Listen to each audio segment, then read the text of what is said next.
대한민국은 민주공화국이다. 주권은 국민에게 있고 모든 권력은 국민으로부터 나온다. 국민 대다수가 상식적으로 알고 있는 대한민국 헌법 제1조입니다.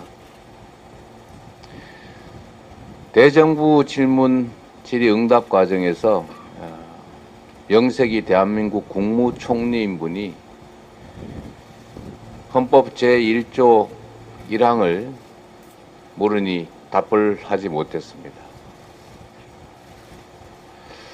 통일부 장관은 국민들이 주권을 행사하면 무정부 상태가 된다라고 하는 국민 주권을 명백히 부정하는 발언을 대놓고 국회 질의응답 과정에서 했습니다. 며칠간 대정부 질문 과정에서 총리와 장관 그리고 차관 등 정부 공직자들이 국회를 대하는 태도를 보면 국민과 싸우겠다라고 하는 대통령의 의지 또는 혹여 지시가 제대로 관철되는 것 같습니다. 국회의원은 헌법기관이고 국민으로부터 권한을 위임받은 국민의 대리인입니다. 국민을 대신해서 질의하는 국회의원에게 도발하고 또는 억압적이고 빈정거리는 이런 강요들 있을 수 있겠습니까? 저는 조금 전에 김기현 이분 말씀은 참 드리고 싶지가 않은데 불가피하게 한 말씀 드립니다. 김기현 국민의힘 대표께서 언론 보도 하나를 두고 국가반역의 사형감이라고 했다는데 저는 이게 정말로 황당무계한 제대로 된 교육을 받은 사람인지 의심스러운 발언이긴 하지만 무언가 일맥상통하는 게 있다는 생각이 듭니다. 그건 바로 짐이 국가다라고 하는 전체주의적 사고와 맞닿아 있습니다. 윤석열 대통령이 이렇게 말했다고 합니다. 반국가 세력, 본인의 의사와 반대되는 국민들 또는 본인의 반대하는 또는 정부 여당에 반대하는 세력들을 반국가 세력이라고 반복적으로 말하고 있습니다. 본인에 반하는 세력이 반국가 세력이고 또 김기현 대표가 말하는 것처럼 지금의 여당 대통령 후보를 비판한 언론이 국가 반역이라면 결국은 국가는 무엇입니까? 저는 그 발언들 속에 대통령이 곧 국가다. 윤석열 후보가 곧 국가다. 이런 사고가 배어 있다고 생각합니다. 지금 정부 여당이 그리고 대통령실이 국민을 이 나라의 주권자가 아니라 지배 대상으로 통치의 대상으로 여기고 선거 때 표나 찍지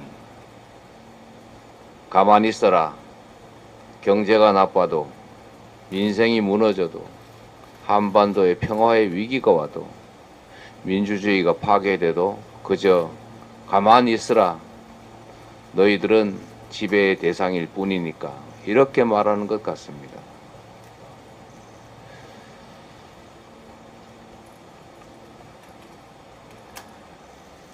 한때 국민의 주권을 부인하고 국민을 지배의 대상으로 여기던 폭력적인 정치 집단이 있었습니다. 바로 군사 정권이었습니다. 총칼이 영장으로 바뀌고 주체가 군인에서 검사로 바뀌었을 뿐입니다. 이제 정치는 사라지고 전쟁만 남았습니다. 주권은 국민에게 있는 것이 아니라 대통령과 정부 여당에게 옮겨간 것 같습니다. 그러나 이렇게 방치할 수는 없습니다. 언제나 역사 속에서 나라의 위기는 위정자가 아니라 백성들이, 국민이 구했던 것처럼 이 나라의 민주주의 위기, 민생의 위기, 경제의 위기, 평화의 위기도 우리 국민들이 이 나라의 주권자가 나서서 지켜내야 합니다. 그리고 극복해야 합니다. 우리 앞에 장벽들이 하나씩 둘씩 쌓여가고 있습니다.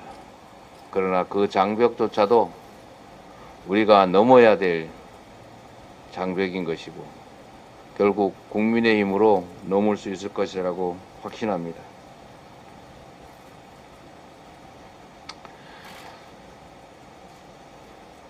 양평 고속도로 종점을 바꾼 것과 관련한 우리 국토부 장관, 잼버리 사태에 관한 여가부 장관, 지금 해병 사망 사건을 은폐하는 국방부 장관,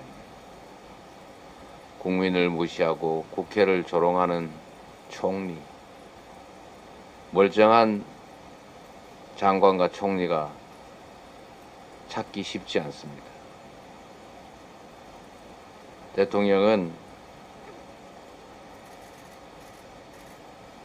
민주주의 파괴, 민생 파괴, 그리고 한반도 평화 파괴 행위에 대해서 국민에게 사죄하고 지금까지 해온 국정 방향을 전면 전환해야 합니다.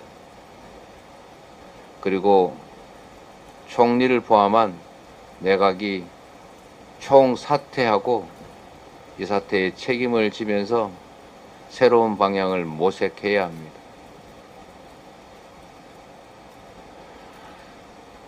권력이 강하고 영원할 것 같아도 그러나 지나고 보면 언제나 잠시였습니다. 하늘을 찌르고 세상을 덮을 것 같은 권력자도 결국은 사라졌습니다. 역사와 국민이 심판할 것이라는 이 엄중한 경고를 잊지 않는 것이 불행을 피하는 길일 것입니다. 이상으로 최고위원 회의를 마치겠습니다.